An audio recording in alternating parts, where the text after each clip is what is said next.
உண்மைகளை உரத்து சொல்லும் யூடிவியின் மாலை நேர பிரதான செய்திகளோடு இணைந்து கொள்ளும் நான் நிவேதா ஜெகநாதன். விரிவான செய்திகளுக்கு செல்லும் முன்னர் முதலில் இன்றைய தலைப்புச் செய்திகள்.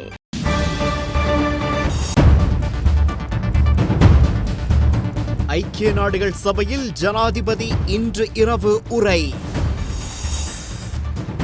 கரவலப்பிட்டிய மின் நிலையம் அமெரிக்காவுக்கா? என்றும் ஒன்றுக்கொன்று முரணான கருத்துக்கள்.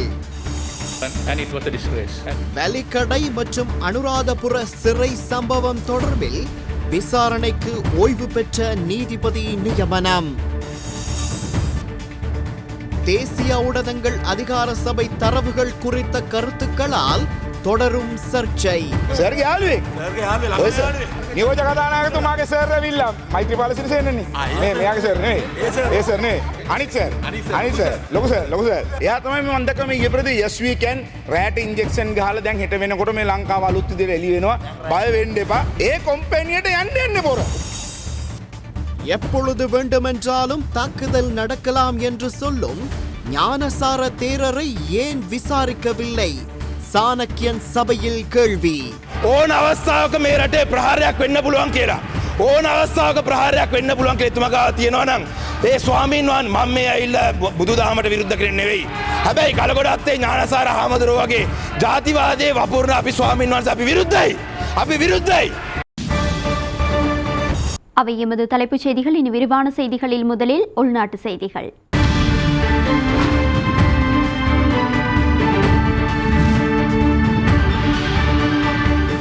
அமெரிக்க ஜனாதிபதி ஜோ பைடன் தலைமையில் 76வது ஐநா பொதுச்சபை கூட்டத்தொடர் நேற்றைய தினம் ஆரம்பமானது.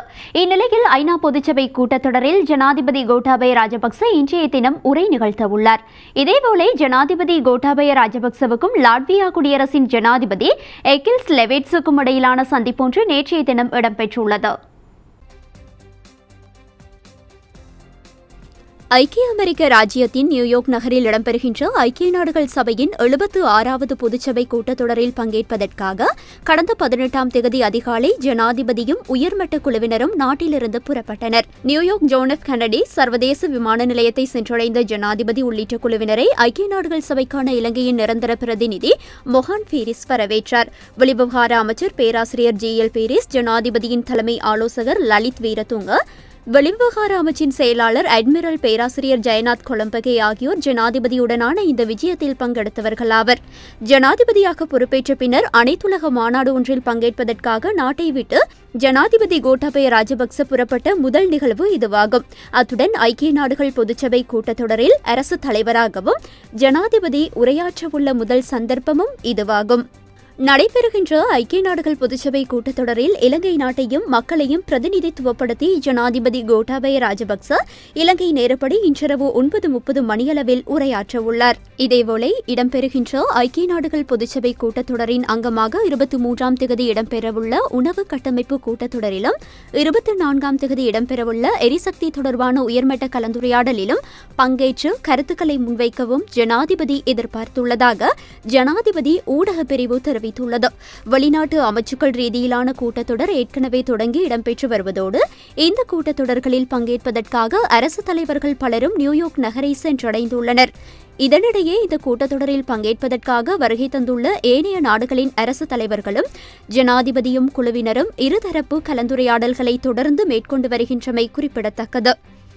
இதேபோல ஜனாதிபதி கோட்டாபய ராஜபக்சவுக்கும் லாட்வியா குடியரசின் ஜனாதிபதி எகில்ஸுக்கும் இடையிலான சந்திப்பொன்று நேற்று பிற்பகல் இடம்பெற்றுள்ளது. ஐக்கிய நாடுகள் பொதுச்சபையின் 76வது கூட்டத்தொடரினது அரசு தலைவர்கள் மாநாட்டுக்கு மத்தியில் இந்த சந்திப்பு இடம்பெற்றுள்ளது. இதன்போது இரு நாடுகளுக்கும் இடையில் காணப்படும் 25 வருட கால தூதரக தொடர்புகளை தொடர்ந்து முன்னோக்கி கொண்டு செல்வதற்காக பலமான நடவடிக்கைகள் எடுக்கப்பட வேண்டும் என்பது இரு அரசு தலைவர்களினதும் கருத்தாக அமைந்திருந்தது. கோவிட் தொற்று பரவல் காரணமாக பொருளாதாரம் மற்றும் சமூகத்துக்கு ஏற்பட்டுள்ள அழுத்தங்கள் தொடர்பிலும் இரு நாடுகளினதும் அரசு தலைவர்கள் அவதானம் செலுத்தியதோடு தொற்று பரவல் நீங்கியவுடன் இரு நாடுகளினதும் சுற்றுலாத்துறை அபிவிருத்திக்காக முன்னெடுக்கப்பட வேண்டிய நடவடிக்கைகள் தொடர்பிலும் கருத்துக்களை பரிமாறிக்கொண்டனர். கல்வி, டிஜிட்டல் தொழில்நுட்பம் போன்ற துறைகளில் இரு நாடுகளுக்கும் இடையிலான தொடர்புகளை அதிகரித்துக் கொள்வது தொடர்பிலும் இதன்போது அவதானம் செலுத்தப்பட்டது. ஐக்கிய நாடுகள் பாதுகாப்பு சபையின் அமைப்பு மாற்றம் பெற வேண்டும் என்பதோடு ஆசியா, தென்னாப்பிரிக்கா, மத்திய கிழக்கு மற்றும் தென் அமெரிக்க வலய நாடுகளுக்கு அதிகப்படியான அங்கத்துவம் வழங்கப்பட வேண்டியதன் அவசியம் பற்றியும் இரு நாடுகளினதும் அரசு தலைவர்களினது அவதானம் செலுத்தப்பட்டது. வெளிநாட்டு அமைச்சர் பேராசிரியர் ஜிஎல் பேரிஸ், ஜனாதிபதியின் தலைமை ஆலோசகர் லலித் வீரதுங்க, வெளிநாட்டு அமைச்சின் செயலாளர் அட்மிரல் ஜெயநாத் கொலம்பகே, ஐக்கிய நாடுகள் சபையின் இலங்கையின் நிரந்தர பிரதிநிதி மொஹான் பீரிஸ் ஆகியோரும் இந்த கலந்துரையாடலில் பங்கேற்றிருந்தனர். காணாமல் போன நபர்களுக்கு மரண சான்றிதழ்களை வழங்குதல் உள்ளிட்ட விடயங்கள் தொடர்பில் துரித நடவடிக்கைகளை எடுப்பதாக ஜனாதிபதி கோட்டாபய ராஜபக்ச ஐநா பொதுச் செயலாளர் அன்டோனியோ குட்டரஸிடம் தெரிவித்திருந்தார். இவ்வாறு காணாமல் போனவர்களுக்கு மரண சான்றிதழ் வழங்குவது என்றால் அவர்களுக்கு என்ன நடந்தது என்று அரசியல் தலைவர்கள் மற்றும் காணாமல் போன உறவுகளின் அமைப்புகள் கேள்வி எழுப்ப ஆரம்பித்துள்ளன. ஐக்கிய நாடுகள் பொதுச்சபை கூட்டத்தில் கலந்து கொள்ள நிவ்யார்க் சென்றுள்ள ஜனாதிபதி கோட்டாபய ராஜபக்ஷ ஐக்கிய நாடுகள் செயலாளர் நாயகம் ஆண்டோனியோ குட்ரஸை சந்தித்து கலந்துரையாடிய போது இவ்வாறு கருத்து தெரிவித்தார். உள்ளக பொறிமுறையொன்றின் கீழ் தீர்வு காண ஒத்துழைப்பு வழங்குமாறும் இலங்கையின் உள்ளக பிரச்சினைகளை உள்ளக மட்டத்திலேயே பேசி தீர்க்க வேண்டும் என்றும் புலம்பெயர் தமிழர்களுக்கு அழைப்பு விடுப்பதாகவும் ஜனாதிபதி கோட்டாபய ராஜபக்ஷ தெரிவித்தார். அத்துடன் காணாமல் போன நபர்கள் தொடர்பில் அரசாங்கத்தினால் எடுக்கப்பட வேண்டிய நடவடிக்கைகள் வெகு விரைவில் முன்னெடுப்பதாகவும் மரண சான்றிதழ்களை வழங்குதல் உள்ளிட்ட விடயங்கள் தொடர்பிலும் துரித நடவடிக்கைகளை எடுப்பதாகவும் ஜனாதிபதி கோட்டாபய ராஜபக்ஷ ஐக்கிய நாடுகள் பொதுச் செயலாளரிடம் தெரிவித்தார். இந்நிலையில் காணாமல் போனவர்களுக்கு மரண சான்றிதழ் வழங்குதல் என்ற விடயம் பேசு பொருளாகியுள்ளது. இது தொடர்பாக நாடாளுமன்ற உறுப்பினர்களான ஸ்ரீதரன் மற்றும் செல்வம் அடைக்கலநாதன் ஆகியோர் இவ்வாறு கருத்து தெரிவித்தனர். ஓமந்தையிலே கண்கண்ட சாட்சியமாக ஒப்படைக்கப்பட்டவர்களுக்கு மரணச் சான்றிதழ் தான் இந்த நாட்டினுடைய அதியுத்தம ஜனாதிபதியினுடைய விடயா. அப்படி என்றால் இந்த நாட்டிலே கைது செய்யப்பட்டவர்கள் எல்லாம் கொலை செய்யப்பட்டு விட்டார்களா? அவர்களுக்கு என்ன நடந்தது? ஒப்படைக்கப்பட்டவர்களுக்கு என்ன நடந்தது? இன்றும் கூட கிட்டத்தட்ட 60க்கும் மேற்பட்ட அப்பாக்களும் அம்மாக்களும் தங்களுடைய பிள்ளைகள் வருவார்கள் என்ற ஏக்கத்தோடும் வேதனையோடும் இறந்திருக்கிறார்கள். இதனை விட ஆயிரக்கணக்கான தாய் தந்தையர்கள் இன்றும் காத்துக் கொண்டிருக்கிறார்கள் தங்களுடைய பிள்ளைகளின் வருகைக்காக, தங்களுடைய உறவுகளின் வருகைக்காக, தங்களுடைய குடும்பத்தினுடைய வருகைக்காக. இன்று ஐக்கிய நாடுகள் சபை கூட மாறிவிடுமோ என்கிற ஒரு அச்சம் எங்களுக்கு உண்டு. நாங்கள் ஒவ்வொரு தலைவர்களும் வருகிற பொழுது தருகிற ஒவ்வொரு உறுதிமொழிகளை நம்புகிறோம். அந்த தலைவருடைய உறுதிமொழிகளால் ஏதோ நடக்கும் என்று நினைக்கிறோம். ஆனால் எதுவும் நடக்கவில்லை. நாங்கள் கொத்து கொத்தாக கொல்லப்பட்ட பொழுது சர்வதேச சமூகம் மௌனம் காத்தது. எங்களுக்கு யாரும் விமானம் அனுப்பவில்லை, எங்களுக்கு யாரும் கப்பல் அனுப்பவில்லை. அன்றைய பாதுகாப்பு அமைச்சின் செயலாளர் கோட்டாபய ராஜபக்ச தான் இவ்வளவு விடயங்களுக்கு தலைமை வகித்தார். பாதிக்கப்பட்டவர்கள் நாங்கள் கொல்லப்பட்ட பிற்பாடு நீங்கள் கேட்கிறீர்கள் நாங்கள் உள்ளக விசாரணை செய்கிறோம் என்று. நாங்கள் இங்கே விசாரிப்பதற்கு தமிழர்கள் தயாராக வேண்டும் என்று நான் கேட்கிறேன். சுட்டவர்கள் நீங்கள், போஸ்பரஸ் குண்டுகளை வீசி கொலை செய்தவர்கள் நீங்கள், கொத்தணி குண்டுகளை வீசி கொன்றவர்கள் நீங்கள், 4 லட்சம் மக்கள் இருக்கும் பொழுது 70,000 பேர் தான் இருக்கிறார்கள் என்று உணவு அனுப்பியவர்கள் நீங்கள், பட்டினியால் கொல்லப்பட்டவர்கள் நாங்கள், குழந்தைகள் கஞ்சிக்காக வரிசையில் நிற்கிற பொழுது கொல்லப்பட்டது நாங்கள், செய்தது கொலைகள் அனைத்தும் நீங்களே திரும்ப விசாரிப்பதென்றால் அது என்ன நியாயம்? கொலையாளியே தான் செய்த கொலைகளை விசாரிப்பதென்றால் இதுதான் இந்த உலகத்திலே நியதியா? ஆனால் இந்த மரண சான்றிதழ் கொடுக்கப்படுவது கொலை செய்யப்பட்டவராக இருக்கலாம் அல்லது இறந்தவராக இருக்கலாம், இவர்களுக்கு தான் கொடுப்பது வழக்கம். கண்முன்னாலே ஒப்படைக்கப்பட்டவர்கள் கொலை செய்யப்பட்டிருக்கிறார்கள் என்ற அடிப்படையிலே தான் இந்த மரண சான்றிதழ் கொடுக்கப்படுகிறது என்பதைத்தான் நாங்கள் எடுத்துக்கொள்ள முடியும். இந்த நாட்டிலே நீதித்துறை கொலை செய்தவர்களுக்கு என்ன தண்டனை வழங்க வேண்டும் என்பதிலே நாங்கள் இந்த கருத்தை முன்வைக்கின்றோம். படுகொலை செய்யப்பட்டு அதற்கான மரண சான்றிதழ் கொடுப்பதாக சொல்லுகின்ற ஜனாதிபதி அவர்கள் படுகொலை செய்தவர்களை நீதிமன்றத்திலே நீதியை அவர்கள் கண்டுபிடிக்கப்பட்டு அவர்களுக்கு நீதி, எங்கட மக்களுக்கு காணாமல் போனவர்களுக்கு நீதி வழங்குகின்ற வகையிலே செயல்படுத்துகின்ற நீதிமன்றத்திலே அவர்களை நிறுத்தி தண்டனை வழங்குகின்ற வாய்ப்பை உண்டு பண்ண வேண்டும். இதேவேளை காணாமல் போன உறவுகள் சங்க மன்னார் மாவட்ட ஒருங்கிணைப்பாளர் கலாரஞ்சனி இவ்வாறு கருத்து தெரிவித்தார். அந்த சர்வதேசத்தினூடான நீதியைத்தான் நாங்கள் எதிர்பார்க்கின்றோம். உள்ளக பொறிமுறையோ உள்நாட்டு விசாரணையோ நாங்கள் ஒருபோதும் ஏற்க மாட்டோம். OMB அலுவலகத்தை நாங்கள் ஏற்க மாட்டோம். OMB அலுவலகம் 2016ஆம் ஆண்டு தொடக்கம் இற்ற வரைக்கும் என்ன செய்ததென்ற கேள்வி எங்கள்கிட்ட இருக்கிறது. OMB அலுவலகத்திலும் எங்களுடைய உண்மை சாட்சியங்களோடு நாங்கள் ஒப்புவிச்சு அது நிராகரிக்கப்பட்டு உண்மையாகவே அதுக்கு அவர்கள் ஒரு பதிலும் தராமல் இற்ற வரைக்கும் மௌனமாக இருக்கின்ற இந்த OMB அலுவலகத்தின் ஊடாக எங்களுக்கு தீர்வு கிடைக்க போறதில்லை. இலங்கை அரசு எங்களுக்கு தீர்வை தரப்போறதில்லை.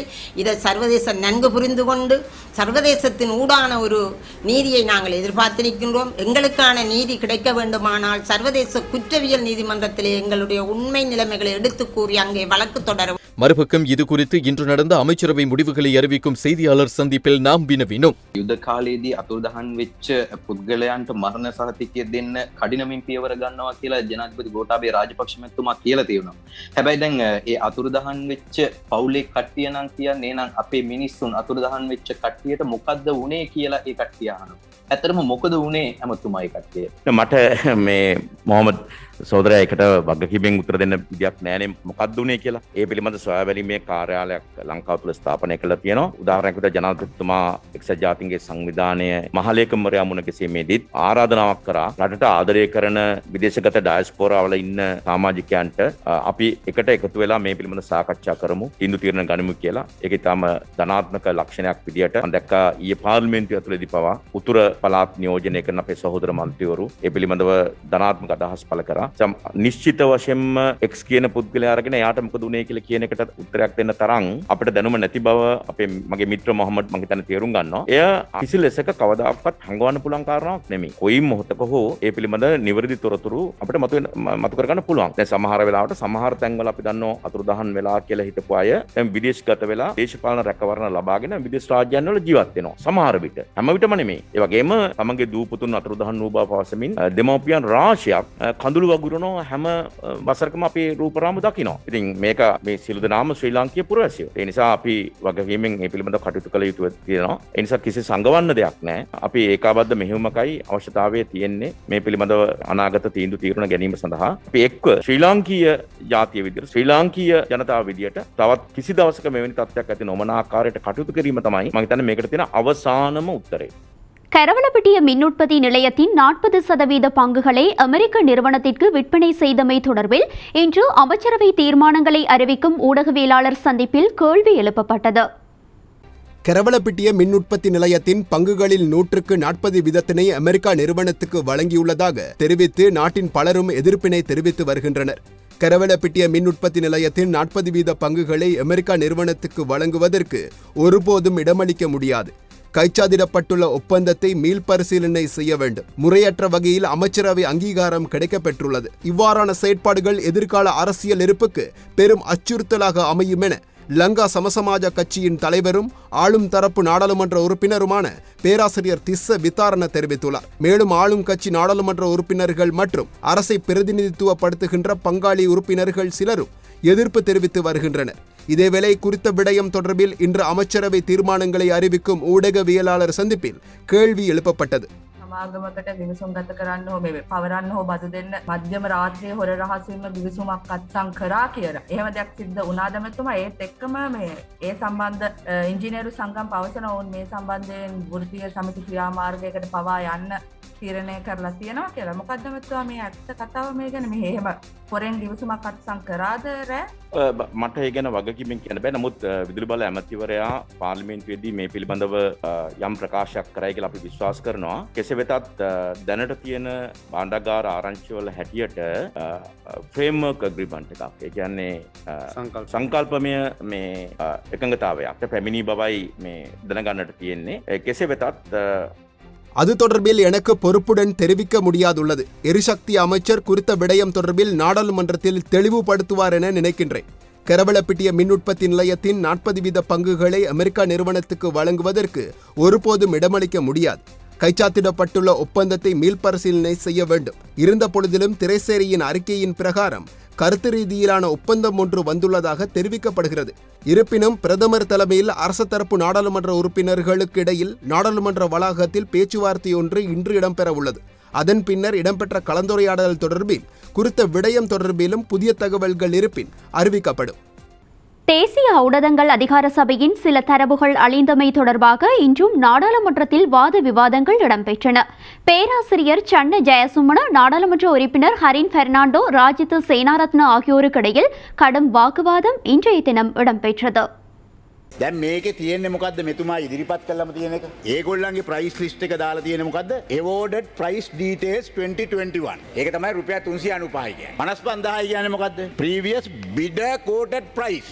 අපි ගත්ත price නෙවෙයි මේ කතා කරන්නේ. මේ කතා කරන්නේ quoted price. ඉතින් මොකාගේ කාගේ quotation එකද මේ? Captopril syrup කියලා. ඒකේ ඒගොල්ලෝ 395ට ගත්තලු මම 55150 අමූලික බොරුවක්. දැන් මේ ටෙන්ඩර් එකේ මේ තියෙනවා ටෙන්ඩර් ඩොකියුමන්ට් 2015 ඉඳලා මේ ආණ්ඩුව අද වෙනතුරු ඔක්කොම ගත්ත එක ඖෂධේ. මේ ඖෂධය අපි අරගෙන තියෙන්නේ රුපියල් 475කට. දෙවෙනි එක ලොරසපාම් ඉන්ජෙක්ෂන් එක. එයා කියනවා ඒගොල්ලෝ 373ට ගත්තලු. අපි 18330කට. අමූලික බොරු. අපේ කාලේදී ලොරසපාම් අරගෙනම නැහැ. මොකද මේ ඖෂධයට ලංකාවේ ඒජන්ට් කෙනෙක් හරියට නැහැ. මට ඊයේ ඒ කට්ටිය කිව්වේ. ඒක නිසා අපි වෙනමම ගෙනල්ලා තියෙනවා මිසක් මෙහෙදී අරගෙන නැහැ. නමුත් ඒගොල්ලෝ 373යි කියන එකත් බොරු. 1446කට ඉන්ජෙක්ෂන් 500යි. මේ විදියට. තුන්වෙනි එක තමයි එයා කියනවා මෙටරමිනෝ ඉන්ජෙක්ෂන් එක. 3875කටලු ගත්තේ. මේ එවෝඩ් කරේ ගන්න මේව කර. අපි අරගත්තලු 22611ට. අමූලික බොරුවක් ඒක. ඒ ගානත් බොරු. අපි අරගෙන තියෙන්නේ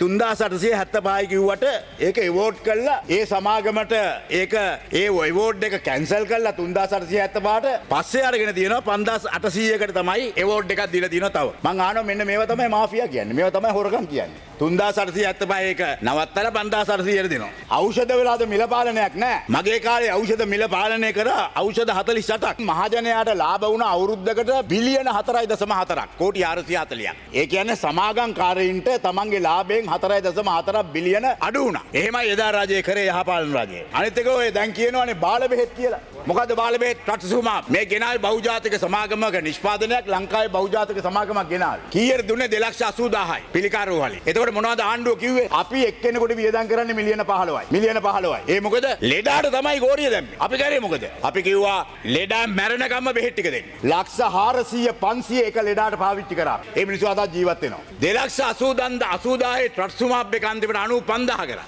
දැන් ඊටත් වඩා අඩුවට තියෙනවා අනිත් සමාගම් දෙකේ. මෙයා ඒ කාලේ කියපු ඒවා වකුගඩු රෝගයට හේතු හොයන්න දෙවියන් හා යකෝ උදව් කළා. හොරා කෑවේ සයිනෝෆාම් වලින් මේගොල්ලෝ. බංග්ලාදේශ වලට ඩොලර් 10ට දුන්න එක ඩොලර් 15ට ගත්තා. ඇස්ට්‍රාසෙනිකා එක ඩොලර් 3ට දුන්නා. ගත්ත නෑ.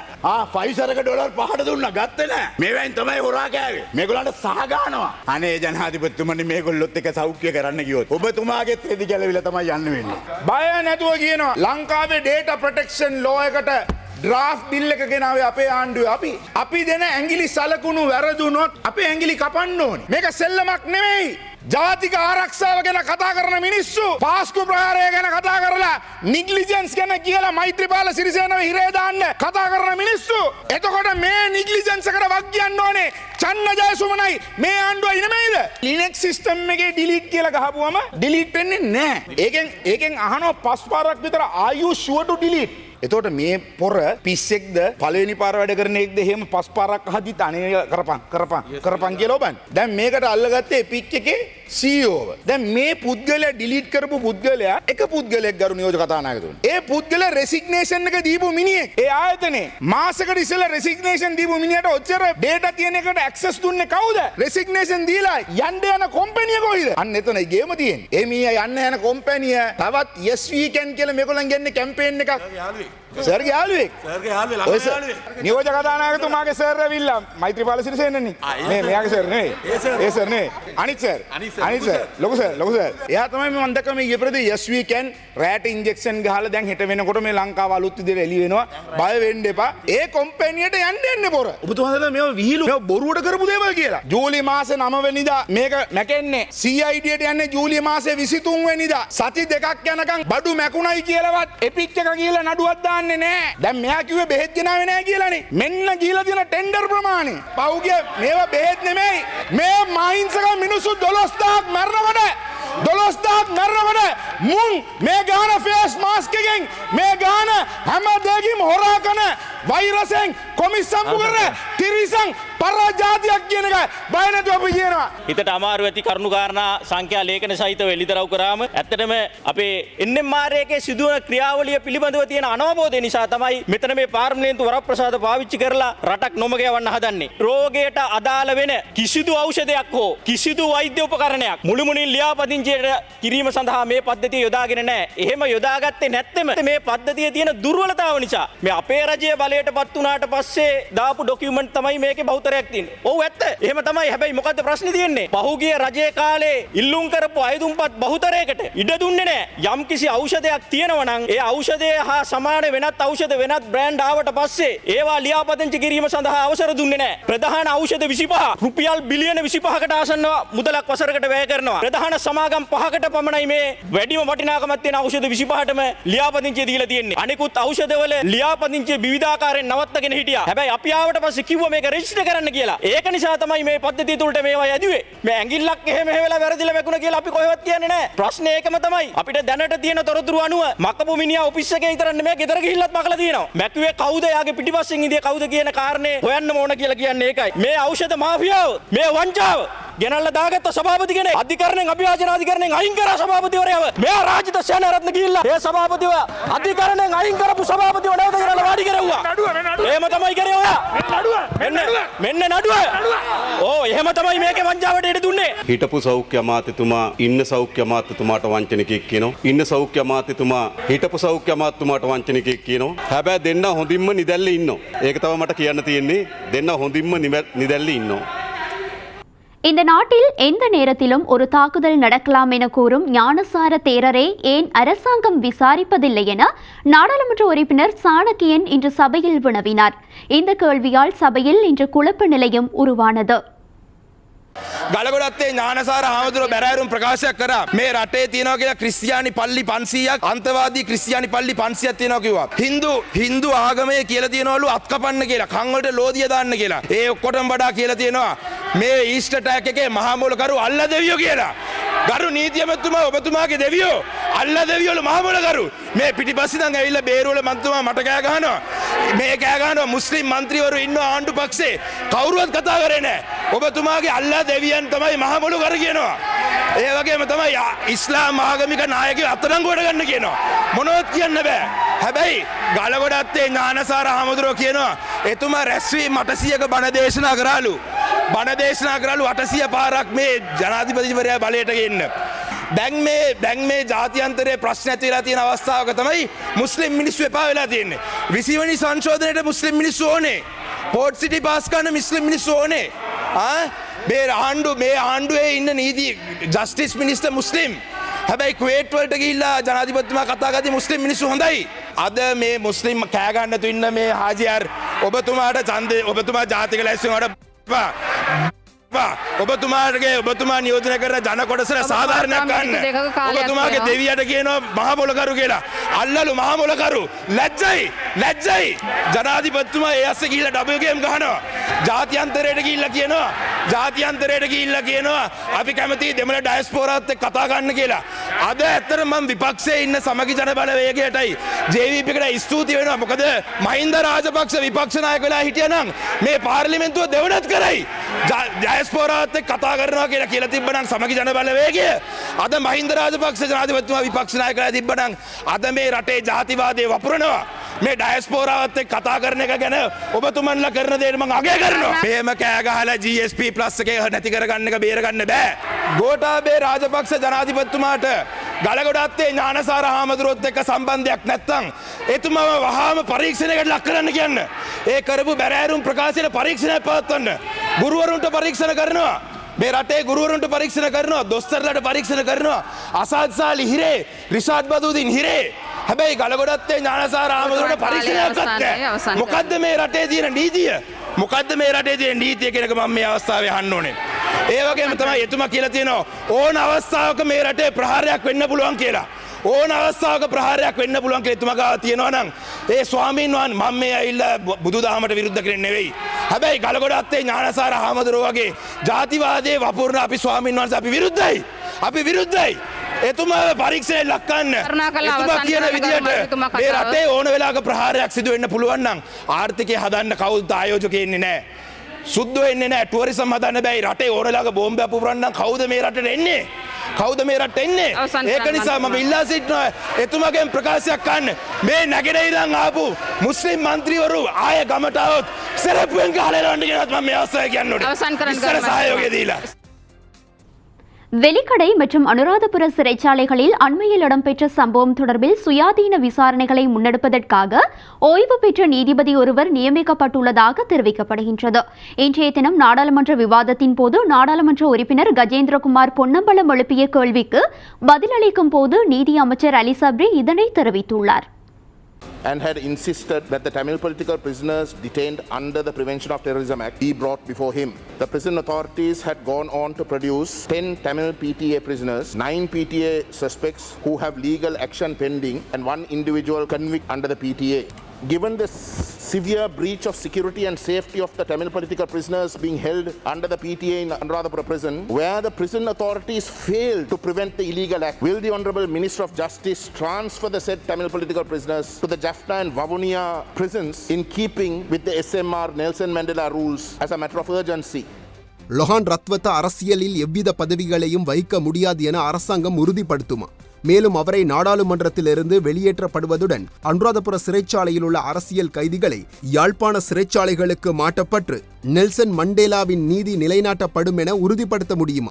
It should have never happened and it was a disgrace. As the Minister of Justice, I condemn this and I say that it should not have ever taken. Having said so, let me also tender my apology to the victims and their family members for whatever the difficulties we had to undergo. குறித்த சம்பவத்தினை வன்மையாக கண்டிக்கின்றோம்.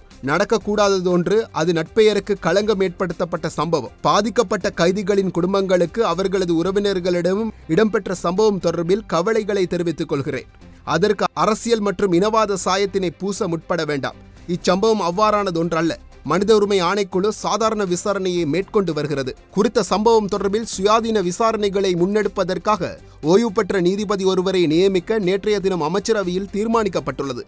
இதேவேளை வெலிக்கடை மற்றும் அனுராதபுர சிறைச்சாலைகளில் அண்மையில் இடம்பெற்ற சம்பவம் தொடர்பில் அமைச்சரவை தீர்மானங்களை அறிவிக்கும் ஊடகவியலாளர் சந்திப்பில் இவ்வாறு கருத்து தெரிவிக்கப்பட்டது. ලොහාන් රත්වත්තේ රාජ්‍ය ඇමතුමාට අදාළ සිද්ධිය පිළිබඳව පොලිස් පතිවරයා නිවේදනය කළ තිබ්බා. ඒ පිළිබඳ පරීක්ෂණයක් පවත්වන මේ වෙනකටත් අභ්‍යන්තර බන්ධනාගාර ගත වූවන්ලු 23 දෙනෙක්ගෙන් කට උත්තර පවා ලබාගෙන තියෙනයි කියලා. குறித்த சம்பவம் தொடர்பில் கட்சி தனியாக செயற்படும், அரசாங்கம் தனியாக செயற்படும். இதனை வேறு வேறு பிரச்சனைகளாக பார்க்க வேண்டியது இல்லை. தற்பொழுதைய நிலையில் ஒரு பதவியிலிருந்து ராஜினாமா செய்துள்ளார். குறித்த சம்பவம் தொடர்பாக சரியான அறிக்கை கிடைக்கும் வரையில் தாம் எவ்வித கருத்துக்களையும் தெரிவிக்க தயாரில்லை. தற்போது வெளியாகியுள்ள மருத்துவ தரவுகளின் அடிப்படையிலேயே சிறுவர்களுக்கு கோவிட் தடுப்பூசி செலுத்தப்படுவதாக விசேட வைத்தியர் பிரசன்ன குணசேன தெரிவித்துள்ளார். அனைவரினதும் புரிதலுக்கு அமைய சிறுவர்களுக்கு தடுப்பூசி செலுத்தப்பட உள்ளதாக அவர் தெரிவித்துள்ளார். சிறுவர்களுக்கான தடுப்பூசி குறித்த முடிவு குழந்தை மருத்துவர்கள் மற்றும் நிபுணர்களினால் எடுக்கப்பட்டதாகவும் அவர் தெரிவித்துள்ளார்.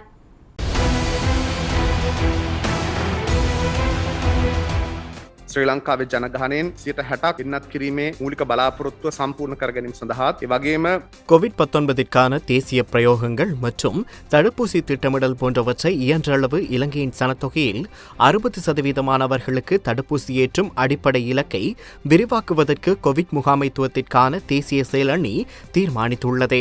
அதற்காக கோவிட்-19 மூலோபாய தயார்படுத்தல்கள் மற்றும் பதிலளிப்புகள் வேலை திட்டத்தின் கீழ் இலங்கையில் கோவிட்-19 அவசர பதிலளிப்புகள் மற்றும் சுகாதாரத்துறையை தயார்படுத்தல் கருத்திட்டத்திற்காக $100 மில்லியன் மேலதிக கடனை வழங்குவதற்கு உலக வங்கி உடன்பாடு தெரிவித்துள்ளது. குறித்த மேலதிக தொகை 14 மில்லியன் ஃபைசர் தடுப்பூசிகளை கொள்வனவு செய்வதற்கும் தடுப்பூசி வழங்கும் பணிக்கு ஏற்புடைய ஏனைய செலவுகளுக்குமான நிதியிடலுக்காக திட்டமிடப்பட்டுள்ளது. அதற்கமைய குறித்த மேலதிக நிதியிடல் வசதிகளை பெற்றுக்கொள்வதற்காக சுகாதார அமைச்சர் சமர்ப்பித்த யோசனைக்கு அமைச்சரவை அங்கீகாரம் வழங்கியுள்ளது. යොදාගැනීමටත් සැලසුම් කළ තිබෙනවා. ඒ අනුව එම අතිරේක මූල්‍ය ප්‍රතිපාදන ලබා ගැනීම සඳහා සෞඛ්‍ය ඇමතුමා විසින් ඉදිරිපත් කරන ලද යෝජනාවට කැබිනට් අනුමැතිය ලබා දීලා තිබෙනවා. கடந்த 24 மணித்தியாலத்தில் கொரோனா தொற்று உறுதியான மேலும் 1351 பேர் அடையாளம் காணப்பட்டுள்ளனர். சுகாதார அமைச்சின் தொற்று நோயியல் பிரிவு இதனை தெரிவித்துள்ளது. இதற்கமைய நாட்டில் கொரோனா தொற்று உறுதிப்படுத்தப்பட்டவர்களின் மொத்த எண்ணிக்கை 5,07,330 அதிகரித்துள்ளது. இவர்களில் 60,906 பேர் சிகிச்சை நிலையங்களில் சிகிச்சை பெற்று வருகின்றனர். அத்துடன் கொரோனா தொற்றால் பாதிக்கப்பட்ட மேலும் 1047 பேர் இன்று குணமடைந்துள்ளனர். அதன்படி நாட்டில் கொரோனா தொற்றிலிருந்து குணமடைந்தவர்களின் மொத்த எண்ணிக்கை 4,34,140 அதிகரித்துள்ளது. மேலும் கோவிட் தொற்றுக்கு உள்ளாகி உயிரிழந்தோரின் எண்ணிக்கை 12,284 அதிகரித்துள்ளதாக சுகாதார அமைச்சு தெரிவித்துள்ளது. நேற்றைய தினத்தில் மாத்திரம் 1,590,000 பேருக்கு சீனாவின் சைனோஃபார்ம் தடுப்பூசியின் முதலாவது டோஸ் போடப்பட்டுள்ளது. மேலும் சைனோஃபார்ம் தடுப்பூசியின் இரண்டாவது டோஸ் நேற்று 36,854 பேருக்கு போடப்பட்டுள்ளதாக தொற்று நோயியல் பிரிவு குறிப்பிட்டுள்ளது.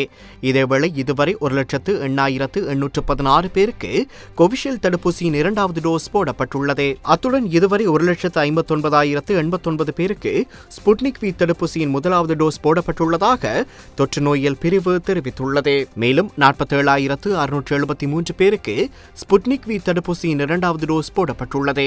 அதேபோல் இதுவரை 4,54,322 பேருக்கு ஃபைசர் தடுப்பூசியின் முதலாவது டோஸ் போடப்பட்டுள்ள நிலையில் 2,43,993 பேருக்கு ஃபைசர் தடுப்பூசியின் இரண்டாவது டோஸ் போடப்பட்டுள்ளதாக குறிப்பிடப்பட்டுள்ளது.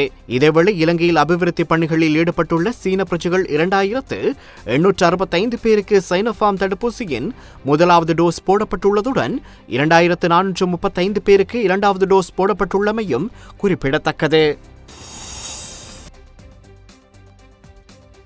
கொடகலை பொது சுகாதார வைத்திய அதிகார பிரதேசத்திற்குட்பட்ட பகுதியில் உள்ள 20 வயதுக்கு மேற்பட்டவர்களுக்கு தடுப்பூசி பெற்றுக் கொடுக்கும் பணிகள் தற்போது நிறைவு பெற்று வருவதாகவும் இதில் கொரோனா தொற்றால் பாதிக்கப்பட்டு மற்றும் தனிமைப்படுத்தல் உள்ளிட்ட காரணங்களால் விடுபட்ட 20 வயதுக்கும் மேற்பட்ட அனைவருக்கும் நேற்றும் இன்றும் கொடகலை தமிழ் மகா வித்தியாலயத்திலும் தலவாக்கலை தமிழ் மகா வித்தியாலயத்திலும் சைனோஃபார்ம் முதலாம் மற்றும் இரண்டாம் டோஸ் பெற்றுக் கொடுக்கப்பட்டது.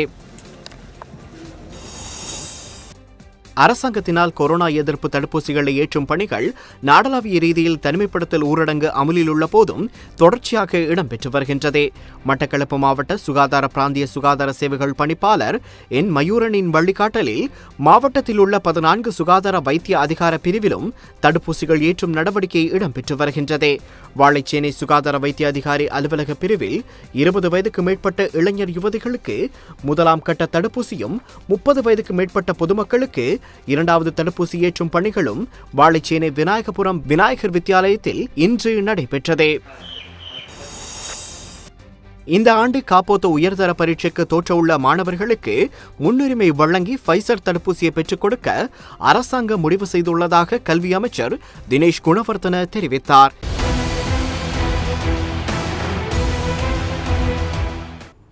முறையான வழி அனுமதி பத்திரமின்றி மண்ணேற்றி சென்ற 4 டிப்பர் வாகனங்கள் வவுனியா வனத்துறை அதிகாரிகளினால் பிடிக்கப்பட்டுள்ளன. இதேபோல கிளிநொச்சி கரைச்சி பிரதேச சபையில் இன்று தியாகி திலீபனுக்கு சுடரேற்றி வணக்கம் செலுத்தப்பட்டது.